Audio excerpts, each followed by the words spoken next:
The two angels arrived at Sodom in the evening, and Lot was sitting in the gateway of the city. When he saw them, he got up to meet them and bowed down with his face to the ground. Lot said, "My lords, please turn aside to your servant's house.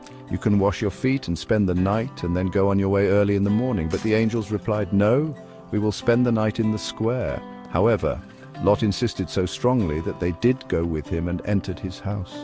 He prepared a meal for them, baking bread without yeast, and they ate. Before they'd gone to bed, all the men from every part of the city of Sodom, both young and old, surrounded the house. They called to Lot, "Where are the men who came to you tonight? Bring them out to us so that we can have sex with them." Lot said, "No, my friends, don't do this wicked thing. Look, I have 2 daughters who have never slept with a man. Let me bring them out to you, and you can do what you like with them. But don't do anything to these men, for they have come under the protection of my roof." But the men of Sodom retorted, "Get out of our way. This fellow came here as a foreigner, and now he wants to play the judge. We'll treat you worse than them." They kept bringing pressure on Lot and moved forward to break down the door. But the men inside reached out and pulled Lot back into the house and shut the door. Then they struck the men who were at the door of the house, young and old, with blindness so that they could not find the door. The 2 men said to Lot, "Do you have anyone else here? Sons-in-law, sons or daughters, or anyone else in the city who belongs to you? Get them out of here, because we're going to destroy this place. The outcry to the Lord against its people is so great that he has sent us to destroy it."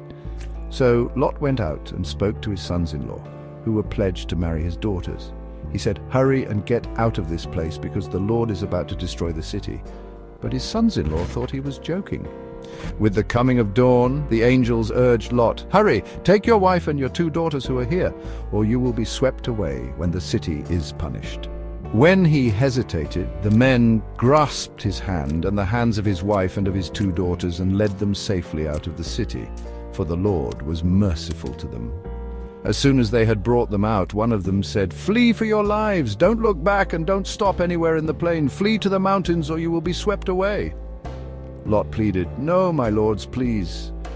Your servant has found favor in your eyes, and you have shown great kindness to me in sparing my life. But I can't flee to the mountains. This disaster will overtake me, and I'll die. Look, here is a town near enough to run to, and it is small. Let me flee to it. It is very small, isn't it? Then my life will be spared." The angels agreed. "Very well, I will grant this request too. I will not overthrow the town you speak of.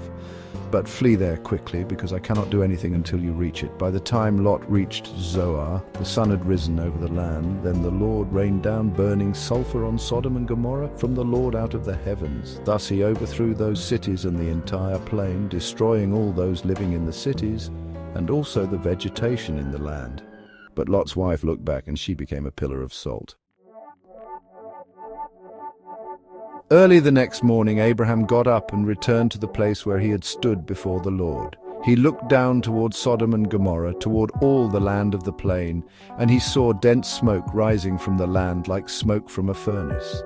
So when God destroyed the cities of the plain, he remembered Abraham, and he brought Lot out of the catastrophe that overthrew the cities where Lot had lived. Lot and his 2 daughters left Zoar and settled in the mountains, for he was afraid to stay in Zoar. He and his 2 daughters lived in a cave.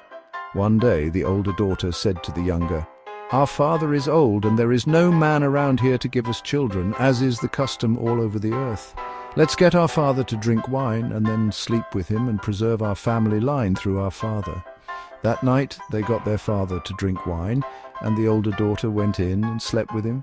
He was not aware of it when she lay down or when she got up. The next day the older daughter said, "Last night I slept with my father. Let's get him to drink wine again tonight, and you go in and sleep with him so we can preserve our family line through our father." So they got their father to drink wine that night also, and the younger daughter went in and slept with him. Again, he was not aware of it when she lay down or when she got up. So both of Lot's daughters became pregnant by their father.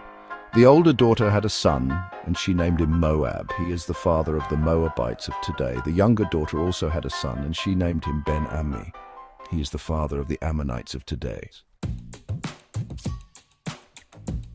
Now Abraham moved on from there into the region of the Negev and lived between Kadesh and Shur. For a while he stayed in Gerar.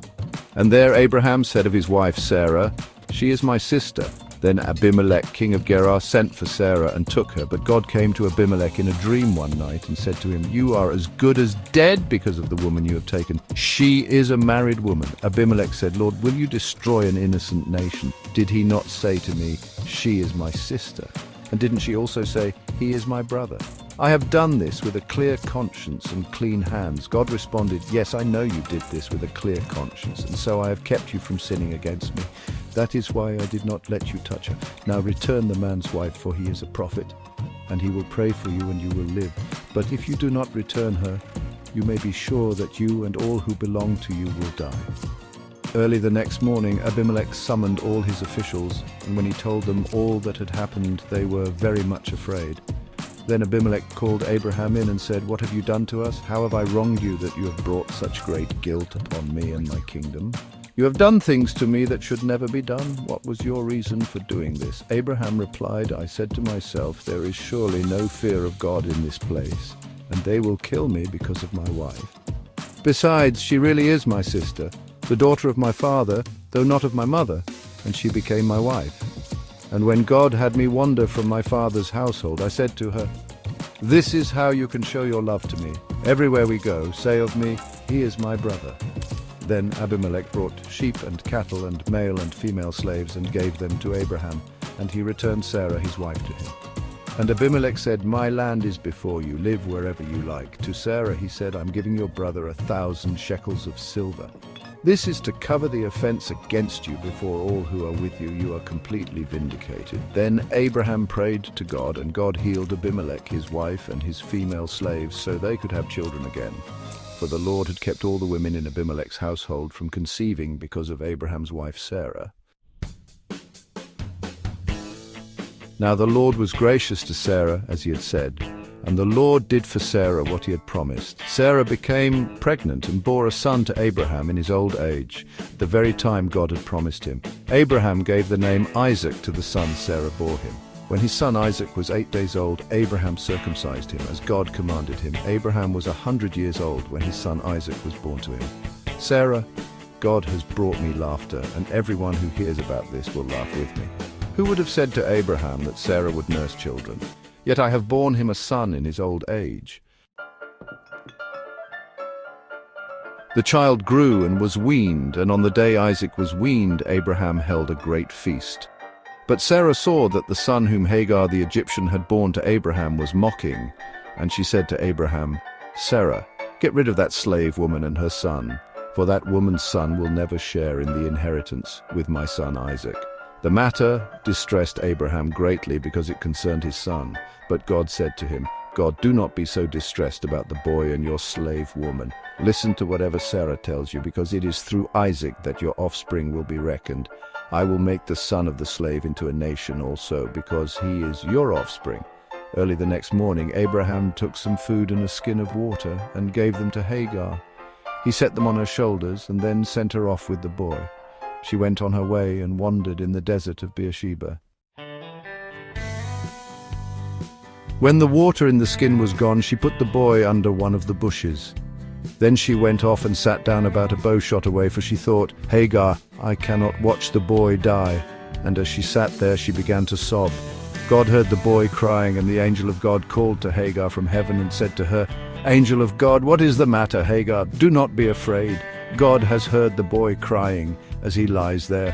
Lift the boy up and take him by the hand, for I will make him into a great nation." Then God opened her eyes, and she saw a well of water. So she went and filled the skin with water and gave the boy a drink. God was with the boy as he grew up. He lived in the desert and became an archer. While he was living in the desert of Paran, his mother got a wife for him from Egypt.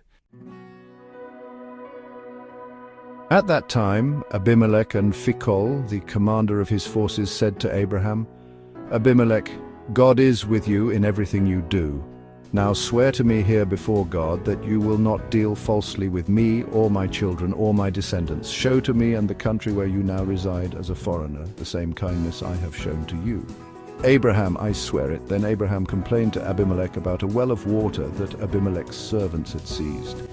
But Abimelech said, Abimelech, I don't know who has done this. You did not tell me, and I heard about it only today. So Abraham brought sheep and cattle and gave them to Abimelech, and the two men made a treaty. Abraham set apart 7 ewe lambs from the flock. And Abimelech asked Abraham, Abimelech, what is the meaning of these 7 ewe lambs you have set apart by themselves? Abraham, accept these 7 lambs from my hand as a witness that I dug this well. So that place was called Beersheba, because the two men swore an oath there after the treaty had been made at Beersheba. Abimelech and Phicol, the commander of his forces, returned to the land of the Philistines. Abraham planted a tamarisk tree in Beersheba, and there he called on the name of the Lord, the eternal God. And Abraham stayed in the land of the Philistines for a long time.